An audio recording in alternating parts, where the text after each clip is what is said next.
లేవియాకాండము 26వ అధ్యాయము మొదటి వచనం నుంచి 13వ వచనం వరకు ఈ మొదటి భాగంలో మనం చూసుకుంటాం. ఈ అధ్యాయంలోనికి వెళ్ళే కంటే ముందుగా దీని గురించినటువంటి పరిచయం చెప్తాను. నేపథ్యం: లేవియాకాండం మొదటి అధ్యాయం నుండి 25వ అధ్యాయం చివరి వరకు దేవుడు అనేకమైనటువంటి ఆచారాలు, విధులు, ఆజ్ఞలు, ఇశ్రాయేలీలు ఎలా బ్రతకాలి అనే దానికి చాలా విషయాలు చెప్పాడు ఆయన. 26వ అధ్యాయం అన్నది లేవియాకాండానికి ముగింపు అధ్యాయం, చివరి అధ్యాయం. అదేంటన్నా 27వ అధ్యాయం కూడా ఉంది కదా, 26 ముగింపు అంటున్నారు అంటే 27వ అధ్యాయం అన్నది అనుబంధంగా చేర్చబడినటువంటి అధ్యాయం. దేవుడు చెప్పిందే, కాకపోతే దేవుని నిబంధన 26తో అయిపోయింది. దేవుడు ఆజ్ఞాపించడం 26తో అయిపోయింది. 27 నుంచి మ్రొక్కుబడిని గూర్చినటువంటి విషయాలు ఉంటాయి. మ్రొక్కుబడి అన్నది ఆజ్ఞ కాదు, అది మనం స్వేచ్ఛగా దేవుడికి మ్రొక్కుకుండేది. మ్రొక్కుబడిని కూడా దేవుడు ఆజ్ఞాపించలే. అయితే మ్రొక్కుబడి ఎలా చేయాలి అనే దానికి దేవుడు కొన్ని సూచనలు చెప్పాడు, కొన్ని విషయాలు చెప్పాడు. మ్రొక్కుబడి అన్నది అది వ్యక్తిగతం. అయితే దేవుని నిబంధన అన్నది 26వ అధ్యాయం చివరికి అయిపోయింది. ఒకసారి 26వ అధ్యాయము 46వ వచనాన్ని మీరు చూస్తే, యెహోవా మోషే ద్వారా సీనాయి కొండ మీద తనకును ఇశ్రాయేలీలకును మధ్య నియమించిన కట్టడలను, తీర్పులను, ఆజ్ఞలను ఇవే. యెహోవా మోషే ద్వారా సీనాయి కొండ మీద తనకును ఇశ్రాయేలీలకును మధ్య నియమించిన కట్టడలు, తీర్పులు, ఆజ్ఞలు ఇవే. దేవునికి ఇశ్రాయేలీలకు మధ్య దేవుడు నియమించినటువంటి నిబంధన అంటే అగ్రిమెంట్. మీరు మన రెవెన్యూ ఆఫీస్ దగ్గరికి వెళ్తే టౌన్లో దాని ఎదురుగానే రిజిస్ట్రేషన్ చేస్తూ ఉంటారు, భూమి రిజిస్ట్రేషన్ చేస్తూ ఉంటారు, డాక్యుమెంట్స్ రాస్తూ ఉంటారు కదా. ఒక పార్టీ ఇంకో పార్టీకి భూమిని అమ్ముతూ ఉంటుంది, లేకపోతే వ్రాయిస్తూ ఉంటుంది. మిగతా వాళ్ళు సాక్షి సంతకాలు, ఇలా గుంపులు కనిపిస్తారు అక్కడ మనకి. ఇద్దరు వ్యక్తుల మధ్య నిబంధన, అది అగ్రిమెంట్. అది ఇద్దరు వ్యక్తుల మధ్య నిబంధన జరుగుతూ ఉన్నప్పుడు ఆ నిబంధనలో ఇద్దరు ఆమోదించినటువంటి విషయాలు ఉంటాయి. ఆ ఆమోదించినటువంటి విషయాలని మీరితే, అతిక్రమిస్తే ఎలాంటి శిక్ష ఉంటుందో కూడా అక్కడ ఉంటుంది. దాన్ని ఇరువురు అంగీకరిస్తూ సంతకాలు పెడతారు. ఒకవేళ ఈ నిబంధన నేను మీరితే, ఈ అగ్రిమెంట్ నేను మీరితే కనుక, ఇదిగో ఈ శిక్షకు నేను పాత్రుడిని, నేను లోబడుతున్నాను. దీనికి 3 నెలల గడువు. ఈ 3 నెలలు మీరిన తర్వాత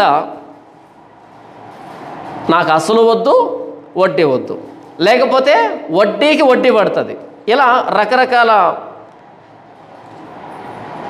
కండిషన్స్తో కూడుకున్నటువంటి, షరతులతో కూడుకున్నటువంటి అగ్రిమెంట్లు జరుగుతూ ఉంటాయి కదా. అలా ఇశ్రాయేలీలకి దేవునికి మధ్య సీనాయి పర్వతం దగ్గర 613 ఆజ్ఞలతో కూడినటువంటి నిబంధన జరిగింది, అగ్రిమెంట్ జరిగింది. ఆ అగ్రిమెంట్ మీద ఇశ్రాయేలీలు, దేవుడు ఇరువురు సంతకాలు పెట్టారు. సంతకాలు అంటే ఈరోజు మనం పెన్నుతో పెడుతున్నామే, అలా కాదు. ఆ నిబంధన గ్రంథం మీద రక్తాన్ని చిలకరించడం ద్వారా, రక్తాన్ని ప్రోక్షించడం ద్వారా రక్త నిబంధన అంటారు దాన్ని, రక్త నిబంధన. మరియు ఆయన మోషేతో ఇట్లా, నీవును అహరోనును నాదాబును అబీహును ఇశ్రాయేలు పెద్దలలో 70 మంది యెహోవా యొద్దకు ఎక్కి వచ్చి దూరమున సాగిలపడుడి. మోషే మాత్రము యెహోవాను సమీపింపవలెను, వారు సమీపింపకూడదు, ప్రజలు అతనితో ఎక్కి రాకూడదు. మోషే వచ్చి యెహోవా మాటలన్నింటినీ, విధులన్నింటినీ ప్రజలతో వివరించి చెప్పెను. ప్రజలందరూ యెహోవా చెప్పిన మాటలన్నిటి ప్రకారం చేసేదమని ఏక శబ్దంతో ఉత్తరమిచ్చరి. 3వ వచనాన్ని గమనిస్తున్నారా? మోషే వచ్చి, అంటే దేవుని దగ్గర నుంచి వచ్చి, యెహోవా మాటలన్నిటినీ విధులనన్నింటినీ ప్రజలతో వివరించి చెప్పెను. ప్రజలందరూ యెహోవా చెప్పిన మాటలన్నిటి ప్రకారం చేసేదమని ఏక శబ్దంతో ఉత్తరమిచ్చరి. మరియు మోషే యెహోవా మాటలన్నింటినీ వ్రాసి ఉదయమందు లేచి ఆ కొండ దిగువను బలిపీఠమును ఇశ్రాయేలు 12 గోత్రముల చొప్పున 12 స్తంభములు కట్టి ఇశ్రాయేలీలో యవనస్తులను పంపగా వారు దహన బలులు అర్పించి యెహోవాకు సమాధాన బలులుగా కోడెలను వధించరి. అప్పుడు మోషే వాటి రక్తములో సగము తీసుకొని పల్లెములలో పోసి ఆ రక్తంలో సగం బలిపీఠం మీద ప్రోక్షించెను. అతడు నిబంధన గ్రంథమును తీసుకొని ప్రజలకు వినిపింపగా వారు యెహోవా చెప్పినవన్నీ చేయుచు విధేయులమై ఉందుమనిరి. అప్పుడు మోషే రక్తమును తీసుకొని ప్రజల మీద ప్రోక్షించి, ఇదిగో ఈ సంగతులన్నిటి విషయమై యెహోవా మీతో చేసిన నిబంధన రక్తము ఇదే అని చెప్పాను. ఇక్కడ ఏం కనిపిస్తుందంటే, ఆ సీనాయి పర్వతం దగ్గర దేవుని మాటలన్నింటినీ మోషే ప్రజలకు వినిపించాడు, వివరంగా చెప్పాడు. వివరించి చెప్పాను అంటే పైన కాదు, చాలా వివరంగా ప్రతిదాన్ని కూడా వివరించి చెప్పాడు, స్పష్టంగా అర్థమయ్యేటట్టుగా. వీళ్ళందరూ ఏక శబ్దంతో ప్రత్యుత్తరం ఇచ్చారు, మేము పాటిస్తాం అని.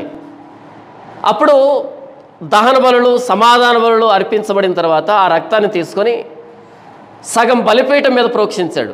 బలిపీఠం అంటే దేవుని గుర్తుగా, దేవుడు అంగీకరించినట్టుగా. సగం తీసుకొని ఆ నిబంధన గ్రంథం మీద చల్లి ప్రజల మీద చల్లాడు. అంటే ప్రజలు కూడా దీనికి బాధ్యత వహించాలి అని. దీనిని రక్త నిబంధన అంటారు, బ్లడ్ కవనెంట్ అంటారు. మామూలుగా ఇద్దరు వ్యక్తులు అగ్రిమెంట్ చేసుకుంటూ ఉన్నప్పుడు రక్త నిబంధన ఏమి చేసుకోరు. సాక్షుల మధ్య ఆ ఒప్పంద పత్రాన్ని వ్రాసుకుంటారు. సాక్షులు సంతకం చేస్తారు, అధికారులు దాని మీద ముద్ర వేస్తారు, అలా ఉంటుంది. కానీ ఇది రక్త నిబంధన. ఈ మనుషుల మధ్య జరిగేటువంటి ఒప్పందంలో ఏంటంటే, ఒకవేళ నేను ఆ అగ్రిమెంట్ని మీరినప్పుడు నష్టాన్ని ఇచ్చుకోవాలి, పరిహారాన్ని చెల్లించుకోవాలి. కానీ రక్త నిబంధనలో ఇచ్చేది ఉండదు, చచ్చిపోయేదే ఉంటుంది. రక్తం అంటే ప్రాణానికి గుర్తు కాబట్టి రక్త నిబంధనను మీరినప్పుడు చచ్చిపోవడం ఉంటుంది తప్ప చేతి నుంచి ఇచ్చేదేమి ఉండదు. దాని ప్రత్యేకత అది. దేవుడు ఇశ్రాయేలీలతో సీనాయి పర్వతం దగ్గర రక్త నిబంధన చేశాడు. ఆ రక్త నిబంధనలో ఇద్దరున్నారు, ఒకవైపు దేవుడైతే ఇంకోవైపు ఇశ్రాయేలీల జాతి. ఈ లేవీకాండం 26వ అధ్యాయం ఏంటంటే, ఈ నిబంధనకు కండిషన్, షరతు.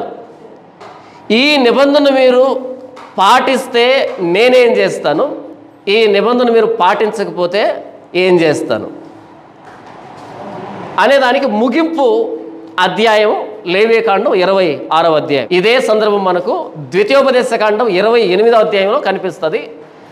ఇక్కడ కొన్ని విషయాలు వ్రాయబడితే ద్వితీయోపదేశకాండం 28వ అధ్యాయంలో పూర్తిగా వివరంగా వ్రాసి ఉంటారు. అక్కడ ఇంకా ఎక్కువ. ఈ 2 అధ్యాయాలు కూడా ఒకటే. అయితే లేవీకాండం 26వ అధ్యాయం అన్నది సీనాయి పర్వతం దగ్గర జరుగుతున్నటువంటి ఒప్పందం. ద్వితీయోపదేశకాండం 28వ అధ్యాయం అన్నది మోయాబు దేశంలో ఇదే అధ్యాయాన్ని వివరిస్తున్నాడు, మరొకసారి చెబుతున్నాడు మోషే. ద్వితీయోపదేశకాండం 28 అన్నది మోయాబు దేశంలో మోషే వివరిస్తూ ఉన్నాడు, మరొక్కసారి చెప్తున్నాడు, రెండవసారి చెప్తున్నాడు. ఇది సీనాయి పర్వతం దగ్గర చెప్పబడుతున్నటువంటి షరతులు. ఇప్పుడు లేవీకాండం 26వ అధ్యాయం 1వ వచనం చదివి వినిపిస్తాను. మీరు విగ్రహములను చేసుకొనకూడదు, చెక్కిన ప్రతిమను కానీ బొమ్మను కానీ నిలవబెట్టకూడదు. మీరు సాగిల పడుటకు ఏదొక రూపముగా చెక్కబడిన రాతిని మీ దేశంలో నిలపకూడదు. నేను మీ దేవుణ్ణైన యెహోవాను. నేను నియమించిన విశ్రాంతి దినములను మీరు ఆచరింపవలెను. నా పరిశుద్ధ మందిరమును సన్మానింపవలెను. నేను యెహోవాను. దేవుడు లేవీకాండం 1వ అధ్యాయం నుంచి 25వ అధ్యాయం చివరి వరకు చెప్పిన తర్వాత మరొకసారి ఎలా ప్రారంభిస్తున్నాడు అంటే, మీరు విగ్రహాలను చేసుకోకూడదు అని అంటున్నాడు. ఎందుకు దేవుడు విగ్రహాలను చేసుకోకూడదు అని చెప్తున్నాడు అంటే, నెహెమ్యా గ్రంథము 9వ అధ్యాయము 19వ వచనం చూద్దాం. వారు ఎడారిలో ఉండగా నీవు బహు విస్తారమైన కృప కలిగిన వాడవై వారిని విసర్జింపలేదు. మార్గము గుండా వారిని తోడుకొని పోవుటకు పగలు మేఘస్తంభమును, దారిలో వారికి వెలిగించుటకు రాత్రి అగ్నిస్తంభమును వారి పైనుండి వెళ్ళిపోక నిలిచెను. వారికి బోధించుటకు నీ ఉపకారాత్మను దయచేసితివి. నీవిచ్చిన మన్నాను ఈయక మానలేదు. వారి దాహమునకు ఉదకమునిచ్చితివి. నిజముగా అరణ్యములో ఏమీ తక్కువ కాకుండా 40 సంవత్సరములు వారిని పోషించితివి. వారి వస్త్రములు పాతగిలిపోలేదు, వారి కాళ్ళకు వాపు రాలేదు. ఇశ్రాయేలీల 40 సంవత్సరాల అరణ్యయాత్రలో కానీ, అంతకుముందు ఇశ్రాయేలీల్ని ఐగుప్తు దేశం నుంచి విడిపించే విషయంలో కానీ ఏ విగ్రహము వారిని విడిపించలేదు, వారిని పోషించలేదు. దేవుడైన యెహోవానే వారిని విడిపించాడు. మనం చూస్తే నిర్గమాకాండం 20వ అధ్యాయంలో దేవుడు ఆయన్ను ఎందుకు ఇశ్రాయేలీలు ఆరాధించాలి, ఆయన్నే దేవుడిగా కలిగి ఉండాలి అని చెబుతున్నాడు అంటే, 20వ అధ్యాయం 1వ వచనంలో దేవుడు ఈ ఆజ్ఞలన్నీ వివరించి చెప్పాను. నీ దేవుణ్ణైన యెహోవాను నేనే దాసుల గృహమైన ఐగుప్తు దేశంలో నుండి నిన్ను వెలుపలికి రప్పించితిని. నేను తప్ప వేరొక దేవుడు నీకు ఉండకూడదు. ఎందుకు నేను తప్ప వేరొక దేవుడు ఉండకూడదంటే, నేనే దాసుల గృహమైన ఐగుప్తు దేశంలో నుండి నిన్ను రప్పించితిని. అంటే ఇశ్రాయేలీలు ఆ దేశంలో ఉండడానికి కారణం యెహోవా. మరి యెహోవానే కదా వాళ్ళు ఆరాధించాలి. మధ్యలో యెహోవా స్థానంలో ఇంకో విగ్రహం రావచ్చా? రాకూడదు కదా. ఎవరి ద్వారానైతే వాళ్ళు దేశంగా ఏర్పడ్డారో, ఎవరి వలనైతే వాళ్ళు ఐగుప్తు నుంచి విడిపించబడ్డారో, ఎవరైతే వారిని 40 సంవత్సరాలు పోషించాడో ఆయన చెప్తున్న మాట ఏంటంటే, మీరు విగ్రహాలను నిలుపుకోకూడదు. ఈ మాట న్యాయమేనా? అనొచ్చా? అనొచ్చు.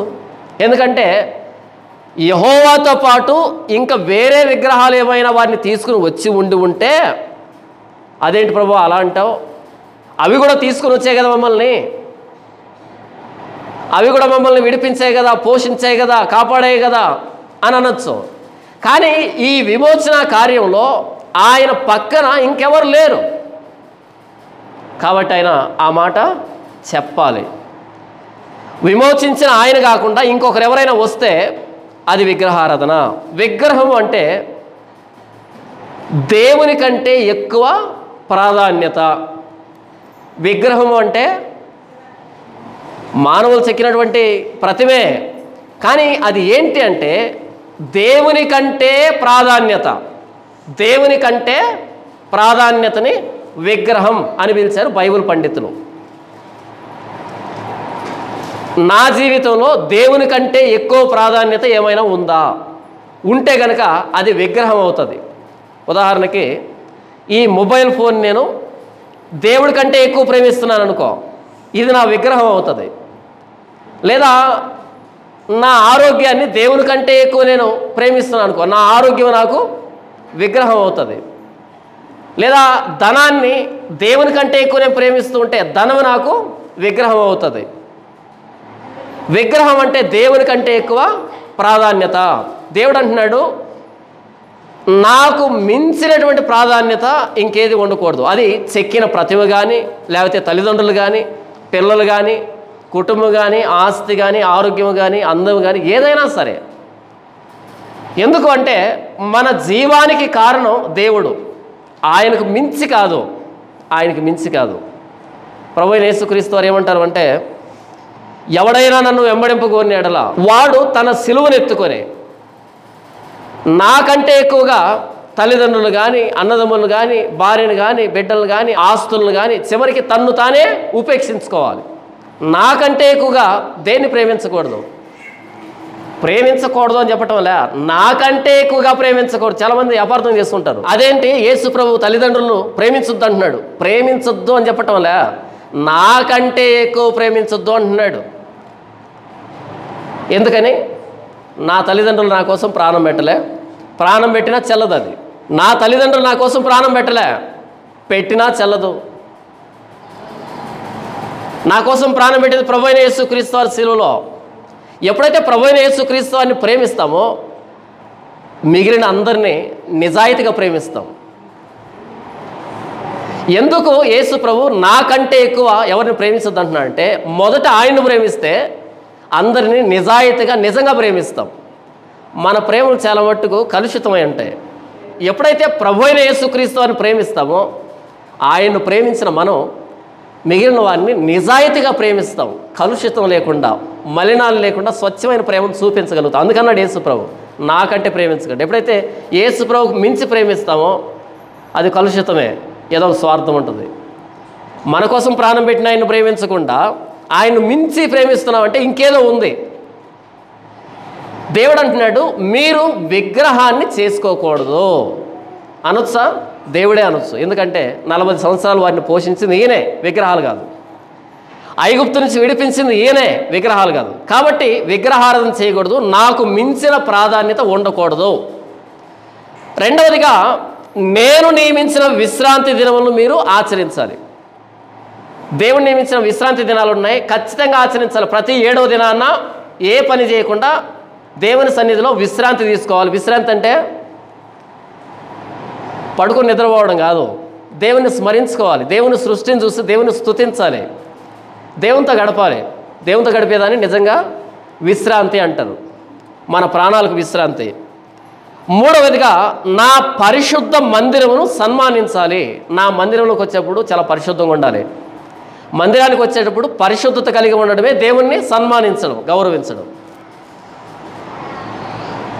ఈ 3 విషయాలు చెప్పిన తర్వాత మీరు నా కట్టడలను బట్టి నడుచుకొని నా ఆజ్ఞలను ఆచరించి వాటిని అనుసరించి ప్రవర్తించిన ఎడల, ఇది షరతు ఏంటంట, మీరు నా కట్టడలను బట్టి నడుచుకొని నా ఆజ్ఞలను ఆచరించి వాటిని అనుసరించి ప్రవర్తించిన ఎడల అంటే కండిషన్.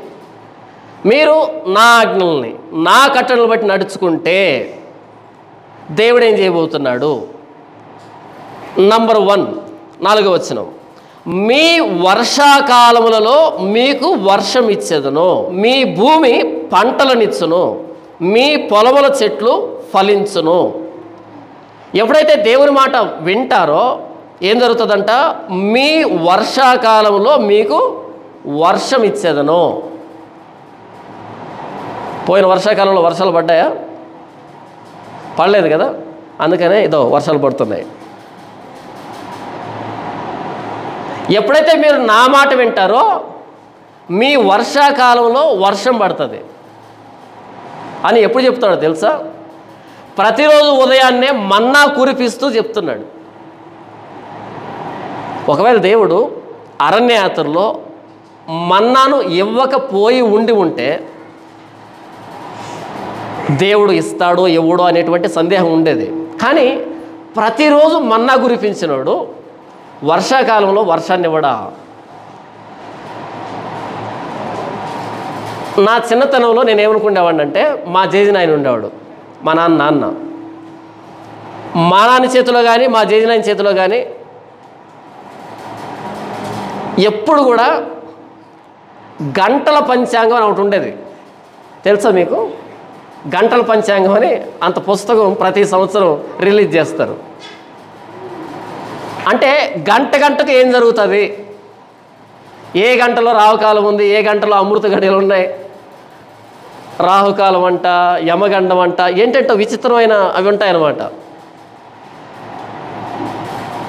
తలనొప్పి వచ్చిందనుకో, డాక్టర్ దగ్గరికి వెళ్దాం, మెడిసిన్ తెచ్చుకుందామని ఉండదు వీళ్ళిద్దరికి.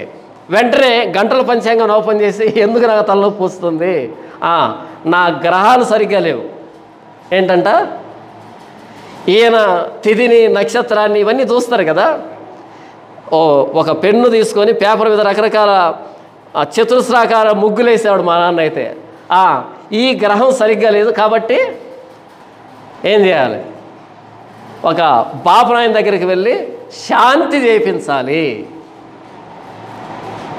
ఏంటంట, ఆ గ్రహాలకి శాంతి చేపిస్తే ఈయనకు తలనొప్పి తగ్గుతుంది.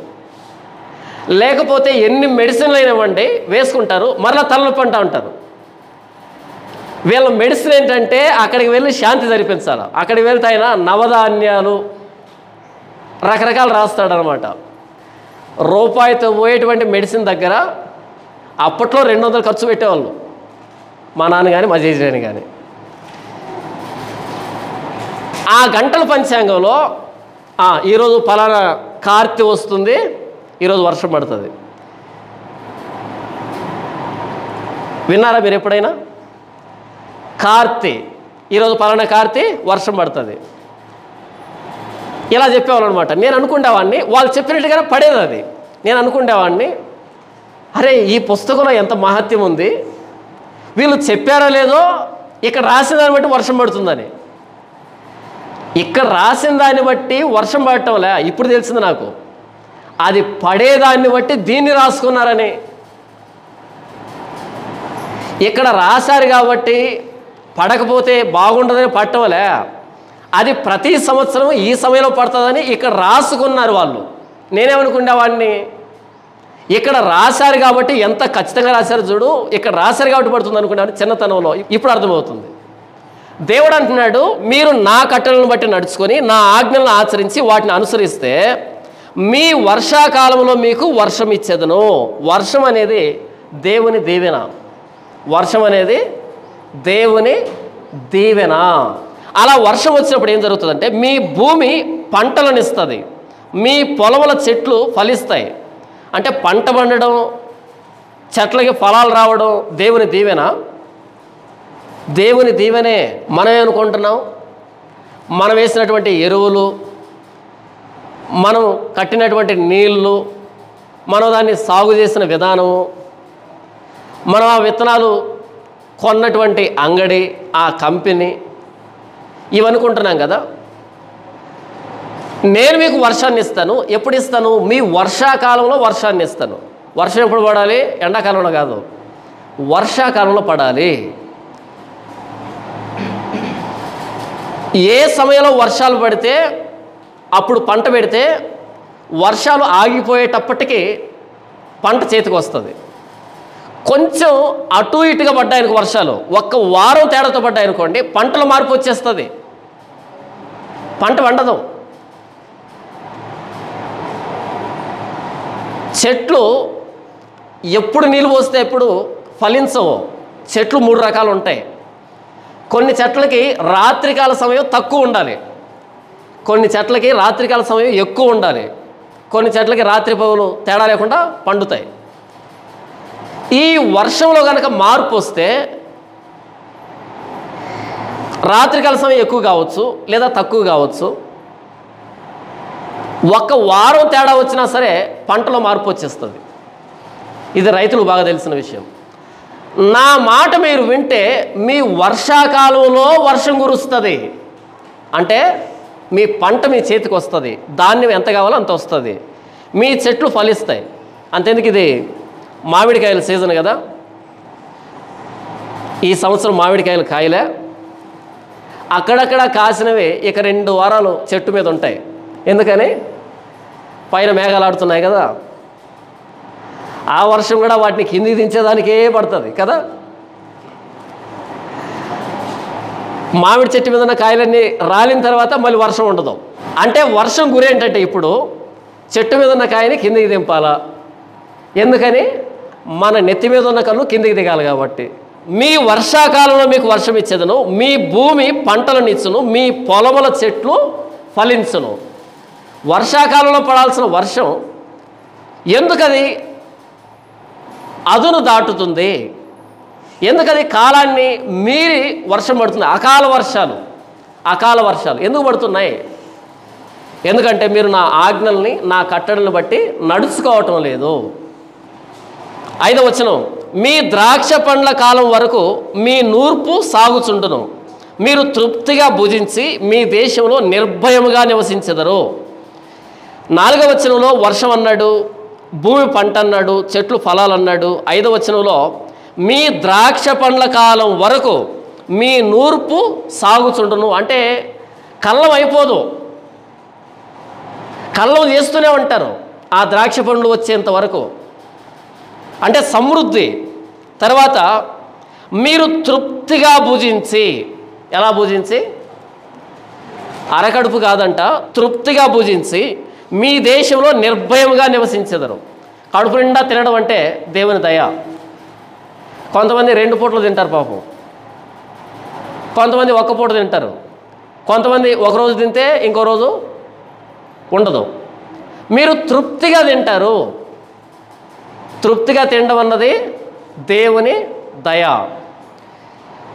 తర్వాత మీరు నిర్భయంగా నివసిస్తారు. నిర్భయం అంటే భయం లేకుండా ఉండడం.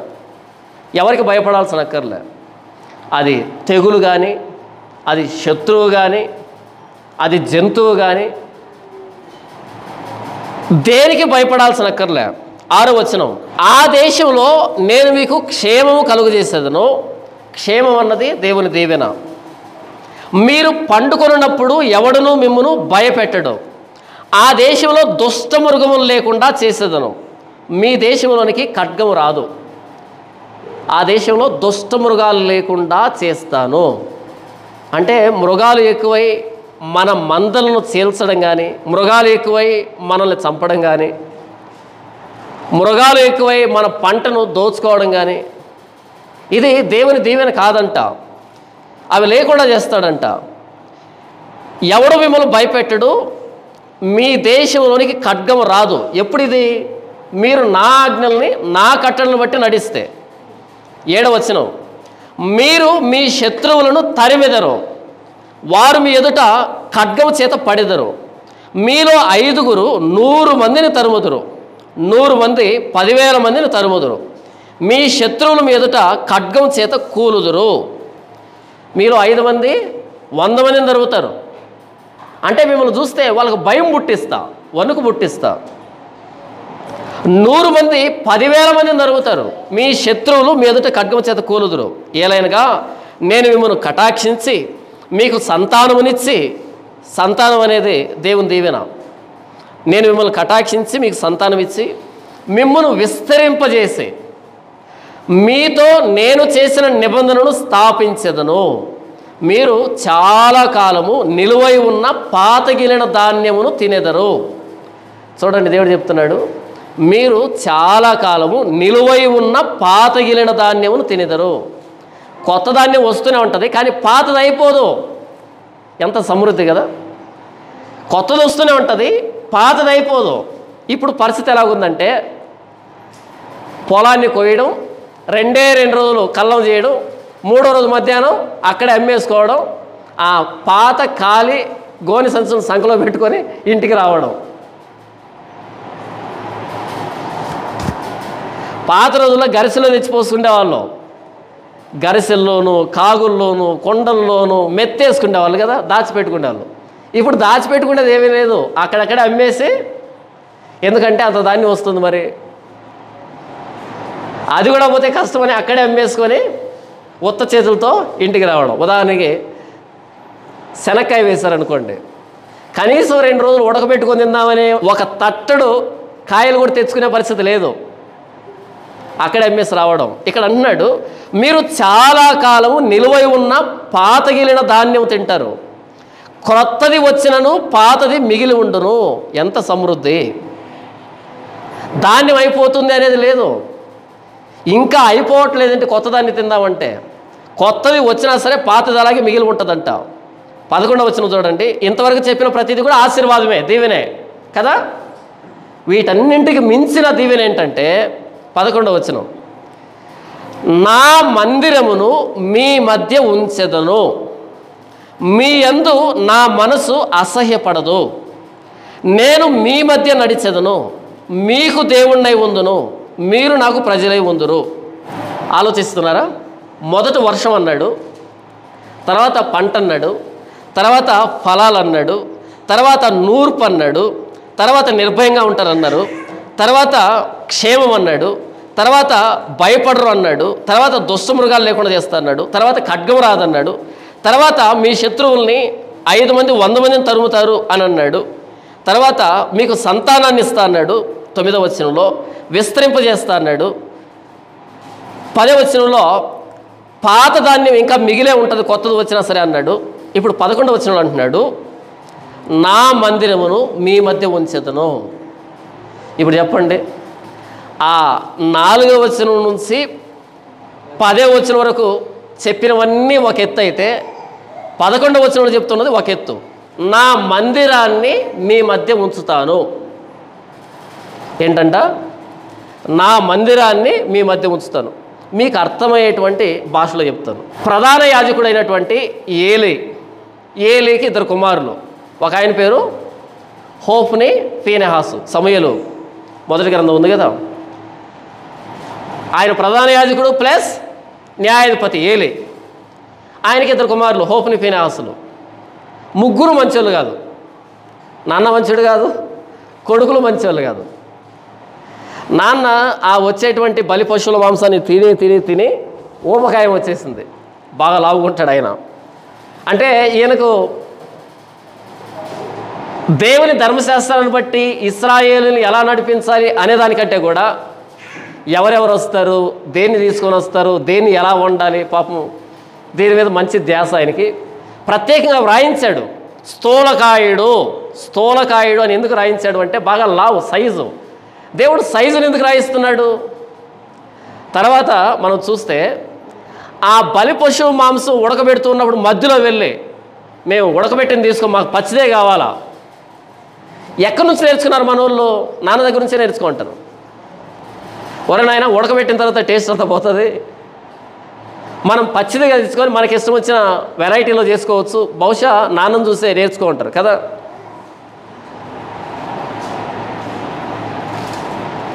స్థూలకాయుడు అంట. కొడుకులు ఇద్దరు చెడిపోయిన వాళ్ళు, ఇద్దరు పాపాత్ములు. వీళ్ళు యుద్ధం పడితే ఫిలిస్తీన్లతో యుద్ధంలో ఓడిపోయి, ఎందుకు ఓడిపోయామంటే యెహోవా నిబంధన మందసం యుద్ధానికి వెళ్ళలేదు కాబట్టి ఓడిపోయామని ఆ డేరాల్లో ఉన్నటువంటి దాన్ని తీసుకొని యుద్ధ రంగానికి వెళ్ళారు. వెళ్తే వాళ్ళు పట్టుకుని వెళ్ళిపోయారు దాన్ని. ఇప్పుడు ఇశ్రాయేల్ దేశంలో దేవుడు లేడు, మందసం లేదు. ఇది దేవుడు మాట్లాడుతున్నది ఏంటంటే, నా మందిరమును మీ మధ్య ఉంచెదను, నేను మిమ్మల్ని విడిచిపెట్టి వెళ్ళను. ఎందుకు ఫిలిస్తీన్లు మందసాన్ని తీసుకుని వెళ్ళారంటే మొదట భయపడ్డారు వాళ్ళు. ఈ మందసం యుద్ధరంగంలోకి వచ్చిందంటే మనకు నాశనమే, మనకు అపజయమే. ఎందుకంటే ఈ మందసం ఎదురుగా ఉన్నప్పుడు యోర్దాన్ నది చీలింది, శత్రు రాజ్యాలు పారిపోయాయి, అద్భుతాలు జరిగాయి. ఆ మందసం ఈ యుద్ధరంగంలోకి వచ్చింది, ఇక మనకు అపజయమే అనుకున్నారు. కానీ దేవుడు వీళ్ళను ఓడించాడు, వాళ్ళని గెలిపించాడు. అంటే దేవుడే వెళ్ళిపోయాడు తప్ప వాళ్ళు తీసుకొని వెళ్ళలే. అంటే ఇశ్రాయేల్ దేశంలోంచి దేవుడు తన మందిరాన్ని తీసుకుని వెళ్ళిపోయాడు. ఆయన లేడు. మందసం లేనప్పుడు అది డేరా అవుతుంది కానీ దేవాలయం కాదు కదా. లోపల దేవుడు ఉంటే కదా. దాన్ని అంటున్నాడు దేవుడు, నా మందిరమును మీ మధ్య ఉంచెదను. ఇది ఆశీర్వాదమా? ఇది ఆశీర్వాదం. ఈరోజు చాలామందికి చర్చి లేదు. చర్చ్ అంటే నా ఉద్దేశం ఈ బిల్డింగ్ కాదు. చాలామంది ఈరోజు చర్చికి వెళ్ళరు. ఎందుకని? చర్చికి వెళ్తే పప్పు అన్నం తినాలా, ఇంటి దగ్గర ఉంటే ఇంకా చాలా తినొచ్చు కదా. కాబట్టి దీన్ని గమనించినటువంటి కార్పొరేట్ పాస్టర్లు ఒక వెసలుబాటు తీసుకొని వచ్చారు. ఎలాగైతే ప్రజల దగ్గరికే పాలన అనేటట్టుగా, మీకు ఇప్పుడు ఇంటి దగ్గరికి వచ్చి పెన్షన్ ఇస్తున్నారు కదా, అందుకే మీరు చెప్పిన మాట ఏంటోలే కదా. అలా ప్రజల దగ్గరికే పాలన అనేటట్టుగా కార్పొరేట్ పాస్టర్లు ఏం చేశారు అంటే ఈరోజు లైవ్ ఇస్తారు. ఏమిస్తారు? లైవ్. మీరు చర్చికి రాకున్నా పర్లేదు, మీరు ఇంట్లోనే ఉండండి. ఈ లైవ్ ఆన్ చేసుకుంటే లైవ్లోనే ప్రార్థన ఉంటుంది, లైవ్లోనే పాటలు ఉంటాయి, లైవ్లోనే అన్నీ ఉంటాయి. మరి రొట్టె ద్రాక్షరసం ఇక్కడ తీసుకుంటారు వీళ్ళు, మీరు స్క్రీన్ మీద చూడండి. మరి కానుక మాకు పంపించండి. మీకు అర్థమవుతుందా? ఇప్పుడు వాళ్ళు లైవ్లో పాడలే, లైవ్లో ప్రార్థన చేయలే, లైవ్లో వాక్యం వినలే. అంటే లైవ్లో అంటే నా ఉద్దేశం స్క్రీన్ మీద కాదు, నిజంగా రొట్టె ద్రాక్షరసం తీసుకోలే. కానీ కానుక నిజంగా ఎందుకు పంపించాలి? వీళ్ళు అడుగురు, వాళ్ళు కూడా పట్టించుకోరు. కింద అకౌంట్ నెంబర్ ఉంటుంది, చివరిలో ఇంత వాక్యం విన్నాం కదండి, వాక్యం లేదు పాడు లేదు, అన్ని కథలు. వాక్యం లేదు పాడు లేదు, కథలు. ఆ అకౌంట్ నెంబర్కి గూగుల్ పే, ఫోన్పేకి అమౌంట్ చేస్తే అక్కడ వెళ్ళిపోతుంది, వాళ్ళ ఖాతాలోకి వెళ్ళిపోతుంది. అంటే ఈ సోమరిపోతుల దగ్గర నుంచి కూడా సొమ్ము రాబట్టేటువంటి మేధావులు. నేను నా చిన్నప్పుడు విన్నా, కొంతమంది అంట సహారా ఎడారిలో కూడా గొడుగులు అమ్ముతారంట. ఆ టాలెంట్ ఉంటుంది కొంతమందికి. సహారా ఎడారిలో వర్షం పడుతుందా? పడదు. వర్షం పడని దగ్గర గొడుగు ఎందుకు? లేదు, రేపు బీభత్సమైన వర్షం వస్తుంది, ఈ గొడుగు కొనాల్సిందే, నీకు తక్కువ రేటుకి ఇస్తా. అలా మాయ మాటలు చెప్పి ఎడారిలో కూడా గొడుగులు అమ్మేటువంటి మేధావులు ఉంటారంట. అలా వాళ్ళకు కూడా గొడుగులు అమ్మే రకం ఈ కార్పొరేట్ పాస్టర్లు. అంటే చర్చికి వెళ్ళడం బరువై ఇంటి దగ్గరే కాలక్షేపం చేస్తున్నటువంటి వాళ్ళ చేత కూడా లైవ్ ఆన్ చేయించి వాళ్ళ దగ్గర కూడా కానుక రాబడుతున్నారంటే ఎంత తెలివి కదా. మీ మధ్య నా మందిరాన్ని ఉంచుతా అంటే మందిరం అన్నది అన్నింటికి మించిన ఆశీర్వాదం. దేవుని సన్నిధి అన్నది అన్నింటికి మించిన ఆశీర్వాదం. వర్షం కంటే ఆశీర్వాదం దేవుని సన్నిధి, పంట కంటే, ధాన్యం కంటే, భద్రత కంటే, క్షేమం కంటే, పిల్లల కంటే దేవుని మందిరం ఆశీర్వాదం అని 11వ వచనంలో చెప్తున్నాడు. 4 నుంచి ప్రారంభించాడు లిస్టుని, చిట్టా అంతా. 11వ వచనం అంటున్నాడు, నా మందిరమును మీ మధ్య ఉంచుతాను, నా సన్నిధిని తీసివేయను. ఈరోజు చాలామంది ఇంటి దగ్గర మిగిలిపోయి చర్చి దగ్గరికి రారు. అంటే అన్నింటికి మించిన ఆశీర్వాదాన్ని కోల్పోతున్నారు. మీ యందు నా మనసు అసహ్యపడదు అంటే దేవుడు కూడా అసహ్యపడతాడా మన మీద? మనం ఏమనుకుంటున్నామంటే ఇక మేము చర్చికి రాం, మాకు దేవుడు వద్దు అని మనమే దేవుణ్ణి అసహించుకుంటున్నాం అని అనుకుంటున్నాం. కాదంట, ఆయన కూడా అసహించుకుంటాడు. ఉదాహరణకి ఏలీ ఆధ్వర్యంలో హోఫ్నీ ఫీనాసు యాజకత్వంలో దేవుడు అసహించుకున్నాడు ఇశ్రాయేల్ జాతిని. వద్దు, నేను ఉండను మీ మధ్య, ఆయన వెళ్ళిపోయాడు. మనమే కదా దేవుణ్ణి అసహించుకోవడం, ఆయన అసహించుకుంటాడు. మనకు తెలియదు కదా ఈ ముక్క, మనమే బెదిరిస్తూ ఉంటాం, ఇక రాములేనా చర్చికని. ఇక రాములేని నువ్వు అన్నావంటే నిన్ను ఆల్రెడీ అయినా ఉమ్మి వేశాడని, అసహించుకున్నాడని అర్థం. మీ యందు నా మనసు అసహ్యపడదు, నేను మీ మధ్య నడిచెదను, మీకు దేవుణ్ణై ముందును, మీరు నాకు ప్రజలై ముందును. ఇది చివరి ఆశీర్వాదం. మీ మధ్య నా మందిరాన్ని ఉంచుతాను, మీ యందు నేను అసహ్యపడను, నేను మీ మధ్య నడుస్తాను, మీకు దేవుణ్ణై ఉంటాను, మీరు నాకు ప్రజలై ఉంటారు. ఇది అన్నింటికంటే శ్రేష్టమైనటువంటి ఆశీర్వాదం. కానీ ఇది ఆశీర్వాదం లాగా అనిపించట్లేదు కదా. దేవుని సన్నిధి మనతో ఉండడం అన్నది ఆశీర్వాదం. దేవుడు మనతో ఉంటే నిజంగా ఈ పంట లేకపోయినా, పశువులు లేకపోయినా, ఏమి లేకపోయినా సరే ధైర్యంగా ఉండొచ్చు. కీర్తనల గ్రంథము 4వ అధ్యాయము 6వ వచనం, మాకు మేలు చూపువాడెవడని పలుకువారు అనేకులు. చాలామంది ఏమన్నారంట, మాకెవరు సాయం చేస్తారు, మమ్మల్ని ఎవరు ఆదుకుంటారు, మాకెవరు దిక్కు అనేవాళ్ళు చాలామంది అంట. ఉన్నారా ప్రపంచంలో? మాకు మేలు చూపువారు ఎవరని పలుకువారు అనేకులు. అయితే దావీదు అంటున్నాడు, యెహోవా నీ సన్నిధి కాంతి మా మీద ప్రకాశింపచేయము. ప్రజలు ఏమంటున్నారు అంటే, మాకు మేలు చూపేది ఎవరు, మమ్మల్ని చూసుకునేది ఎవరు, మమ్మల్ని పోషించేది ఎవరు, మమ్మల్ని ఆదుకునేది ఎవరు? అయితే దావీదు అంటున్నాడు, యెహోవా నీ సన్నిధి కాంతి మా మీద ప్రకాశింపచేయము అని 7వ వచనంలో, వారి ధాన్య ద్రాక్షారసములు విస్తరించిన నాటి సంతోషము కంటే, వారి అంటే పైన మాకు మేలు చూపు వాడేవాడని పలుకువారి అనేకులని ఉంది కదా, వాళ్ళకు మేలు ఏంటి ఇంతకీ? ధాన్యము, ద్రాక్షారసం, అంతేనా? మాకు మేలు చూపు వారెవరు అంటే మాకెవరు ధాన్యం ఇస్తారు, మాకెవరు ద్రాక్షారసం ఇస్తారని. అయితే దావీదు అంటున్నాడు, దేవా నీ సన్నిధి కాంతి నా మీద ప్రకాశింపచేయి అని. వారి ధాన్య ద్రాక్షారసములు విస్తరించిన నాటి సంతోషము కంటే అధికమైన సంతోషము నీవు నా హృదయంలో పుట్టించితివి. ధాన్యం కంటే, ద్రాక్షారసం కంటే మధురం, గొప్ప సంతోషం దేవుడు అర్థమైన వాడికే. 8వ వచనం చూడండి, యెహోవా నెమ్మదితో పండుకొని నిద్రపోవదును. ఎప్పుడు దేవుని సన్నిధి కాంతి ఉంటే నెమ్మదిగా పడుకొని నిద్రపోతాను. నేను ఒంటరిగా ఉండినను నీవే నన్ను సురక్షితంగా నివసింపజేయదువు. ఈ మధ్య కాదు, ఇప్పటికీ ఇజ్రాయేల్కి పాలస్తీనాకి, గాజాకి యుద్ధం జరుగుతుంది కదా. ఈ యుద్ధం పుణ్యమని ఒక విషయం తెలిసిన ప్రపంచానికి. అదేంటంటే ప్రతి ఇశ్రాయేలుడంట ఇంటి కింద ప్యానిక్ హౌస్ అని ఇంకో ఇంటిని కట్టుకుంటాట. ఇంటి కింద ఇంకో ఇల్లు ఉంటుంది ప్రతి ఇంటి కింద. ఎందుకు అంటే మనకు వర్షం ఎలా పడుతుందో ఆ దేశాల మీద బాంబులు అలా పడతాయి. ఎప్పుడు ఎవరు వచ్చి బాంబు వేస్తారో అంటే చుట్టూ శత్రువులే, అందరు శత్రువులే. కాబట్టి ఎప్పుడు బాంబులు పడతాయో తెలియదు. కాబట్టి ఎప్పుడైతే బాంబు వల్ల ఆ అట్మాస్ఫియర్లోకి ఎంటర్ అవుతుందో, వాళ్ళ భూభాగంలోకి ఎంటర్ అవుతుందో పెద్ద సైరన్ మోగుతుంది. సైరన్ మోగగానే దాని అర్థం ఏంటంటే బాంబు పడుతుంది అని. అప్పుడు ఇంట్లో ఉన్న వాళ్ళు పరిగెత్తుకుంటూ లోపలికి వెళ్ళిపోతారు. ఆ లోపలికి వెళ్ళిపోగానే ఎన్ని బాంబులు పడినా లోపల ఏం కాదంట, అంత పకడ్బందీగా నిర్మించుకుంటారంట ప్యానిక్ హౌసెస్ అని. పైన ఎన్ని బాంబులు వేసినా లోపలికి ఏం కాదు, అంత పకడ్బందీగా ఉంటుంది లోపల. పైన ఉన్నటువంటి బిల్డింగ్లు కూలిపోతాయి. అది తెలిసింది ప్రపంచానికి. అయితే దావీదు అంటున్నాడు, యెహోవా నెమ్మదితో పండుకొని నిద్రపోవదును. ఏ ప్యానిక్ హౌస్ ఏమైనా కట్టుకున్నాడా? నేను ఒంటరిగా ఉండినను నీవే నన్ను సురక్షితంగా నివసింపజేయదు.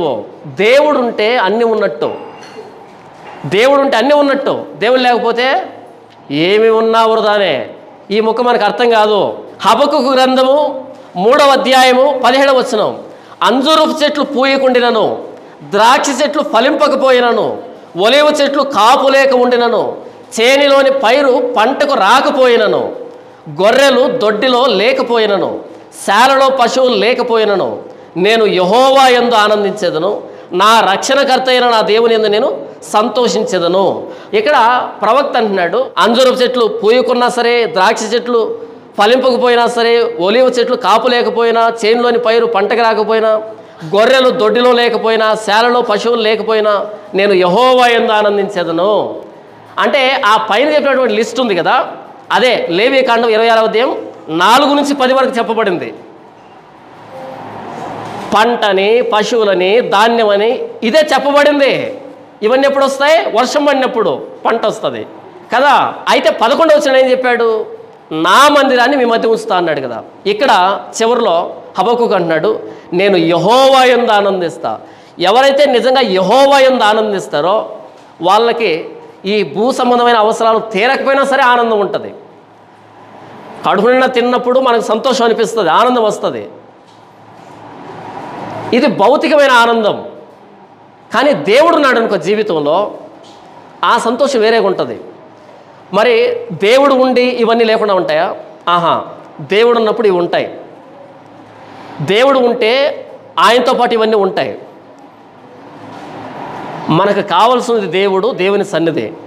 దేవుని సన్నిధి ఉంటే ఇవన్నీ ఉంటాయి. క్రొత్త నిబంధనలో ప్రభువైన యేసుక్రీస్తు వారు, అందువలన నేను మీతో చెప్పున్నదేమనగా, ఏమి తిందుమో ఏమి త్రాగుదుమో అని మీ ప్రాణమును గూర్చి అయినను, ఏమి ధరించుకుందుమో అని మీ దేహమును గూర్చి అయినను చింతింపకుడి. ఆహారము కంటే ప్రాణమును, వస్త్రము కంటే దేహమును గొప్పవి కావా?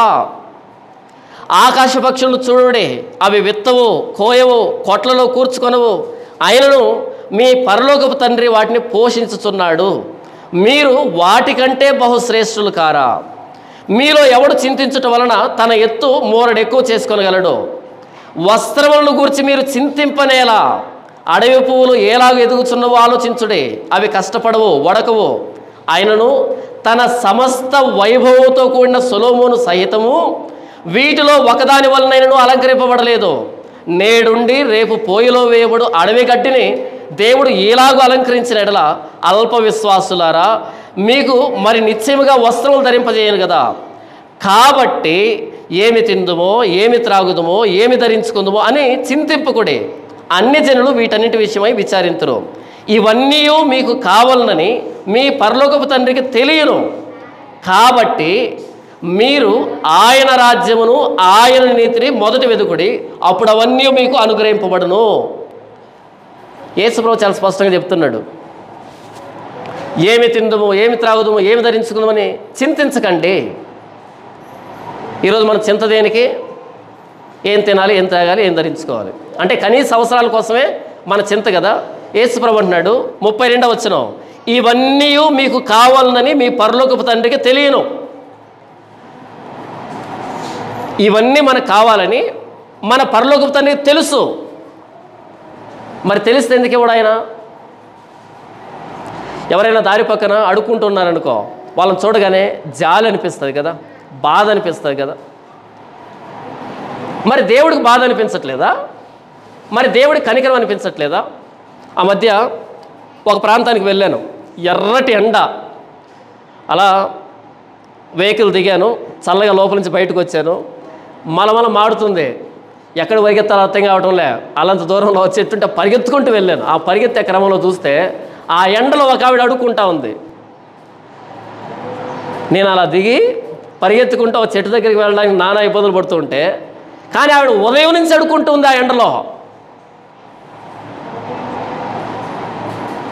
ఆవిడికి ఎండ అనిపించట్లే?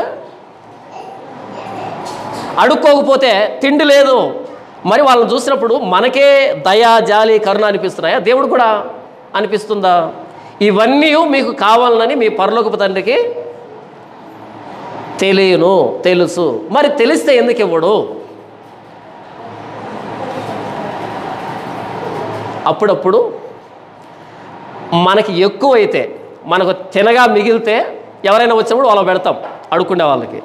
అలా పెట్టేటప్పుడు మన మనసులో ఫీలింగ్ ఏంటో తెలుసా? నేను లేకపోతే వీళ్ళు ఏమైపోతారో, నేను లేకపోతే వీళ్ళు ఏమైపోతారో, ఈ ప్రపంచం ఏమైపోతుందో అనుకుంటా కదా. ఏది మనకి ఎక్కువై పెట్టింది. మరి దేవుడు ఎందుకు పెట్టట్లేదు అంటే, కాబట్టి మీరు ఆయన రాజ్యమును, ఆయన నీతిని మొదట వెతకండి. స్విచ్ ఎక్కడుందంటే ఇక్కడుంది. ఈ ఫ్యాన్ను పట్టుకొని ఇలా ఎంత తిప్పినా సరే గాలి రాదు, నాకు అలసట వస్తుంది. అవునా? ఈ ఫ్యాన్ను ఎంత తిప్పినా గాలి రాదు, మనకు అలసట వస్తుంది, చేయి నొప్పి వస్తుంది. దీన్ని ఇలా తిప్పకూడదు, అక్కడికి వెళ్ళి స్విచ్ చేయాలి. అక్కడ స్విచ్ చేస్తే అప్పుడు తిప్పాల్సిన అక్కర్లే. ఇది స్విచ్. కాబట్టి మీరు ఆయన రాజ్యాన్ని, ఆయన నీతిని మొదట వెతకండి. అది స్విచ్. అక్కడ స్విచ్ చేస్తే ఏం వెలుగుతుంది? అప్పుడు అవన్నీ మీకు అనుగ్రహించబడతాయి. దేవుణ్ణి నమ్మి చూడండి, దేవుడి మాటల్ని తూచా తప్పకుండా అన్ని పరిస్థితుల్లో పాటించి చూడండి. ఆయన ఎలా దీవిస్తాడో, ఎలా ఆశీర్వదిస్తాడో అది అనుభవించాలి. నేను ఎన్నో సందర్భాలు చెప్పాను, తినడానికి తిండి లేనటువంటి పరిస్థితుల్లో బ్రతికాను. ఎప్పుడైతే యేసు ప్రభువును నమ్ముకున్నానో అప్పుడు తిరిగింది నా దశ. నేను చూస్తున్నా, నాకు అర్థమవుతుంది ప్రతి దశ, ప్రతి మెట్టు అన్నది ఎక్కడికి వెళ్తున్నాను, ప్రతిదీ నాకు అర్థమవుతుంది. నేనేం చెప్తున్నాను అంటే, మొదట ఆయన రాజ్యాన్ని, ఆయన నీతిని వెతికితే అప్పుడు అవన్నీ ఇస్తాను అన్నాడు యేసు ప్రభు. అప్పుడు అవన్నీ దేవుడు సమకూరుస్తాడు అని చెప్పాడు యేసు ప్రభు. మీరు చింతించకండి, బయట వాళ్ళు చింతిస్తారు. తల్లిదండ్రులుగా మన పిల్లల్ని ఏమంటామంటే, ఒరే చదవరా, చదవకపోతే ఎలా బ్రతుకుతావు, ఏం తింటావు, ఎలా బ్రతుకుతావు? చదివినవాడు ఉద్యోగం వస్తుందో లేదో తెలియదు, కానీ ఏం తిని బ్రతుకుతాడో లేదో నాకు తెలియదు, కానీ దేవుని మాటని ఉన్నది ఉన్నట్టుగా తూచా తప్పకుండా అన్ని సందర్భాల్లో పాటించు. అంతకు మించిన క్వాలిఫికేషన్ ఇంకోటి లేదు. మీరు బాగా చదివి అత్యంత మేధావులై ఐఏఎస్ అయ్యారు అనుకోండి, అందులో కూడా గ్యారెంటీ లేదు సుమా. చాలామంది ఐఏఎస్ ఆఫీసర్లు తీహార్ జైల్లో ఉన్నారు. ఎందుకో తెలుసా? వాళ్ళ బాగా చేతి వాటం ఎక్కువ, బాగా తిప్పారు. 0ని 9 చేశారు, 9ని 0 చేశారు, 0ని 8 చేశారు, బాగా చేతి వాటం కాబట్టి తీహార్ జైల్లో పెట్టారు. ఐఏఎస్ ఆఫీసర్ అయినా సరే అందులో భద్రత లేదు, అందులో క్షేమం లేదు. ఎన్ని టెన్షన్లు తెలుసా, ఎన్ని ప్రమాదాలు తెలుసా. పొరపాటున ఆ రాజకీయ నాయకుడు కానీ ఆ ప్రాంతంలో ఉన్న నాయకుడు మాట వినకుండా ఏదైనా చేశాడనుకో, ఇంకా రోజు లెక్క పెట్టుకోవాలి. ఏ రోజు ఎలా లేపేస్తారో తెలీదు. లేదు నిజాయితీగా ఉంటే కనుక ఇంకో సమస్య, అన్యాయంగా ఉంటే ఇంకో సమస్య. ఇటు అన్యాయం చేస్తే సిబిఐ వాళ్ళు వస్తారు, ఈ వాళ్ళు చెత్తకెళ్తారు. నిజాయితీగా ఉంటే వీళ్ళు లేపేస్తారు. ప్రతి దగ్గర భద్రత లేదు, క్షేమం లేదు. అది ఏదైనా సరే దేవుని మాటని ఉన్నది ఉన్నట్టుగా పాటిస్తే అందులో క్షేమం ఉంది, భద్రత ఉంది, అన్ని రకాల మేలులు అందులో దాగి ఉన్నాయి. నేను చెప్పడంలో దేవుడు చెప్తున్నాడు, మీరు నా ఆజ్ఞల చొప్పున, నా కట్టల చొప్పున నడుచుకుంటే అని దేవుడు 4వ వచనం నుంచి మొదలుపెట్టి 11వ వచనం వరకు చివరిగా నా సన్నిధి మీ యందు ఉంటుంది, మీ యందు నేను అసహ్యపడను, నేను మీ మధ్య తిరుగుతాను.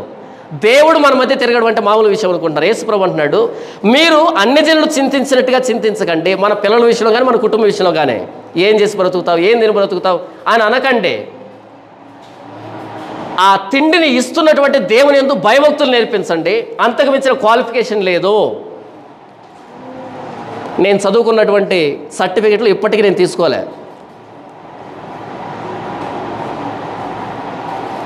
నేను చదువుకున్నటువంటి సర్టిఫికెట్లు ఇప్పటికీ నేను తీసుకోలే, నా దగ్గర లేవు, అక్కడే కాలేజీలో ఉన్నాయి. ఆ కాలేజీలో చదివేటప్పుడే నా మనసులో ఉండిపోయింది. బయటికి రావడం, పరిచర్య ప్రారంభించడం ఒక స్పష్టత ఉంది నాకు. అంటే నేను కాలేజీకి వెళ్ళేటప్పుడే పరిచర్యకి వెళ్ళేవాడిని, సువార్త చేసేవాడిని, పుస్తకాలు చదివేవాడిని, పాంప్లెట్లు రాసేవాడిని, చాలా చేసేవాడిని. అంటే నా గురి గమ్యం అంతా ఆయన మీదనే ఉంది. మొదట ఆయన రాజ్యాన్ని, ఆయన నీతిని ప్రేమిస్తే అప్పుడు అవన్నీ అనుగ్రహించబడతాయి. ఇట్లుండగా ఏమందుమో, దేవుడు మన పక్షమును ఉండగా మనకు విరోధి ఎవడో, తన సొంత కుమారుని అనుగ్రహించుటకు వెనుక తీయక మన అందరి కొరకు ఆయనను అప్పగించిన వాడు ఆయనతో పాటు సమస్తమును మనకు ఎందుకు అనుగ్రహింపడు? ప్రశ్నార్థకం. అర్థమవుతుందా ఏం మాట్లాడుతున్నాడు పౌలు? తన సొంత కుమారుని అనుగ్రహించుటకు వెనుక తీయక మన అందరి కొరకు ఆయనను అప్పగించిన వాడు ఆయనతో పాటు సమస్తమును మనకు ఎందుకు అనుగ్రహింపడు? ప్రశ్నార్థకం. ప్రభువైన యేసుక్రీస్తు వారిని మన పాపాల కోసం బలిగా అర్పించిన దేవుడు ఆయనతో పాటు సమస్తాన్ని ఎందుకు అనుగ్రహించడు? అనుగ్రహిస్తాడు. సమస్తం ఇస్తాడు ఆయన. భూ సంబంధమైన ఆశీర్వాదాలు ఇస్తాడు, పర సంబంధమైన ఆశీర్వాదాలు ఇస్తాడు. ఎప్పుడు? దీనికి ఒక కండిషన్ ఉంది. ఇంతకీ సిలువ మీద ప్రాణం పెట్టిన యేసు ప్రభువుని తీసుకున్నావా? అవునా? యేసు ప్రభువుని తీసుకుంటే కదా ఆయనతో పాటు ఇవన్నీ వస్తాయి. మనకి యేసు ప్రభు వద్దు, ఇవి కావాలి. మనకు బాగా తెలిసినటువంటి లోక సంబంధమైన సంఘటన ఏంటంటే, ఒక కోటీశ్వరుడికి ఒకటే కూతురు అనుకోండి. ఒక కోటీశ్వరుడికి ఒకటే కూతురు. ఆ కోట్ల రూపాయలు ఆస్తి రావాలంటే ఏం చేయాలా? ఏం చేయాలా? ఆ కూతుర్ని పెళ్లి చేసుకుంటే ప్రత్యేకంగా చెప్పనక్కర్లేదు కదా, కోట్ల ఆస్తి మనకే కదా వస్తుంది. ఆవిడ్ని చేసుకోకుండా నాకు ఆ కోట్ల ఆస్తి కావాలంటే రాదు. ప్రభు అయిన యేసుక్రీస్తు వారు శిలువ మీద ప్రాణం పెట్టాడు. ఆ శిలువ త్యాగాన్ని అంగీకరిస్తే ఆయనతో పాటు సమస్తమును మనకు ఎందుకు అనుగ్రహింపడు? ఆయనతో పాటు, ఆయన లేకుండా కాదు. ఈరోజు సమస్య ఏంటంటే, మాకు యేసు ప్రభు వద్దు, కట్నం కావాలి. అది ఎలా వస్తుంది? కట్నం అనేది వ్యక్తితో పాటు వస్తుంది. వ్యక్తి లేకుండా కట్నం ఎందుకు వస్తుంది? రాదు. ఎప్పుడైతే మనం సిలువ వేయబడిన ప్రభువైన యేసుక్రీస్తు వారి దగ్గరకు వచ్చి మన అంతరంగాన్ని ఆయన పాదముల చెంత కుమ్మరించి, ప్రభువా నేను పాపిని, నా పాపాల కోసం నువ్వు సిలువలో ప్రాణం పెట్టావు అని మన ప్రతి పాపాన్ని ఒప్పుకొని ఆయన రక్తంలో మనల్ని కడుక్కున్నప్పుడు, ఆ రక్తం చేత నిబంధన చేయబడినప్పుడు, ప్రభువైన యేసుక్రీస్తు వారు సిలువకు వెళ్ళే ముందు ఇది అనేకుల కొరకై చిందించబడుతున్న క్రొత్త నిబంధన వలన నా రక్తం, ఆ నిబంధనలో చేరితే అప్పుడు ఆ నిబంధన వాగ్దానాలు, ఆ నిబంధన ఆశీర్వాదాలు మనకు వస్తాయి. నాకు వచ్చాయి, నేను అనుభవిస్తున్నా, ఇంకా భవిష్యత్తులో అనుభవిస్తాను. మీకెందుకు రావట్లేదంటే, మీరు సిలువ మీద ప్రాణం పెట్టిన యేసు ప్రభువుని కాకుండా ఆయన వెనకాల ఉన్నటువంటి ఆశీర్వాదాలు అడుగుతున్నారు. అలా రావు. దేవుడు చాలా స్పష్టంగా చెప్పాడు లేవీ కాండంలో, మీరు నా ఆజ్ఞల్ని, నా కట్టడల్ని పాటించినప్పుడు ఇవన్నీ ఇస్తా. కొత్త నిబంధనలో యేసు ప్రభు చెప్పాడు, మొదట ఆయన రాజ్యాన్ని, ఆయన నీతిని. ఎందుకు? దేవుని రాజ్యం అంటే ఏంటి? పరలోకమందున మా తండ్రి నీ నామం పరిశుద్ధపరచబడును గాక, నీ రాజ్యం వచ్చును గాక, నీ చిత్తం పరలోకమందు నెరవేరుచున్నట్లు భూమి ఎందును నెరవేరును గాక. పరలోకమందు దేవుని చిత్తం ఎలా నెరవేరుతుందో మనలో కూడా అలాగే నెరవేరుతుందా? మనం దేవుని రాజ్యంలో సభ్యులుగా ఉన్నామా? ఆయన చెప్పినట్టు జరుగుతుందా మన జీవితంలో? అలా జరగటం లేదు అంటే ఆయన రాజ్యంలో మనం లేమని, ఆయన రాజ్యాన్ని వెతకట్లేదని. ఆయన రాజ్యాన్ని, ఆయన నీతిని. ఆయన నీతి అంటే మన క్రియలను బట్టి కాకుండా, మన పుణ్యకార్యాలు, ధర్మకార్యాలు, సత్కార్యాలను బట్టి కాకుండా కేవలం ప్రభువైన యేసుక్రీస్తు వారి ప్రాణత్యాగాన్ని అంగీకరించడం ద్వారానే నేను నీతిమంతునవుతాను అని ఆయన రక్తాన్ని ఆశ్రయించడం ద్వారా మనం దేవుని నీతిని అపేక్షిస్తున్నామని, అప్పుడు అవన్నీ మీకు అనుగ్రహించబడును. సిలువ వేయబడిన ప్రభువైన యేసుక్రీస్తు వారిని అంగీకరించకుండా ఏ దీవెన ఏ మేలు లేదు, ఒకవేళ వచ్చినా సరే ఉపయోగం లేదు. ఆరాధిద్దాం. తండ్రి, ఇంతవరకు ఇశ్రాయేలీయులు మీ మాటలను పాటించినప్పుడు, ఆజ్ఞలను పాటించినప్పుడు, మీ కట్టడల చొప్పున నడుచుకున్నప్పుడు భూ సంబంధమైన ప్రతి ఆశీర్వాదాన్ని ఇస్తారని మీరు వాగ్దానం చేశారు. మీ సన్నిధిని దూరం చేయనని వాగ్దానం చేశారు. మీరు వారి మధ్య నడుస్తానని, వారి యందు అసహ్యపడనని మీరు వాగ్దానం చేశారు. తండ్రి, క్రొత్త నిబంధనలో ప్రభువైన యేసుక్రీస్తు వారి సిలువ త్యాగాన్ని బట్టి ఆయనతో పాటు నాకు సమస్తాన్ని అనుగ్రహిస్తానని వాగ్దానం చేసినందుకై మీకు వందనాలు. యేసు ప్రభు అంటాడు, నా యందు మీరును మీ యందు నా మాటలను నిలిచి ఉండిన యెడల మీకేది ఇష్టమో అడగండి అంటాడు యోహాను సువార్త 15లో. నా యందు మీరు ఉండాలి, మీ యందు నా మాటలు నిలిచి ఉండాలి, అప్పుడు మీకేది ఇష్టమో అడగండి అని చెప్పాడు యేసు ప్రభు. ప్రభువా, యేసు ప్రభుని ఆయన ప్రాణత్యాగాన్ని అంగీకరించినప్పుడు పరసంబంధమైన ఆశీర్వాదాలు ఇస్తా అన్నావు, భూ సంబంధమైన ఆశీర్వాదాలు ఇస్తా అన్నావు. అందుకే మీకు కృతజ్ఞతలు. ఆ సిలువ వేయబడిన ప్రభువైన యేసుక్రీస్తు వారిని అంగీకరించేటువంటి భాగ్యం నాకు అనుగ్రహించినందుకై మీకు వందనాలు. యేసు ప్రభు సిలువలో నా మీద పరసంబంధమైన ఆశీర్వాదాలు కుమ్మరించినందుకై మీకు వందనాలు. భూ సంబంధమైన ఆశీర్వాదాలు నా మీద కుమ్మరిస్తున్నందుకై మీకు వందనాలు. యేసుక్రీస్తు పరిశుద్ధమైన నామములో స్తుతించి ఆరాధిస్తున్నాను తండ్రి. ఆమేన్.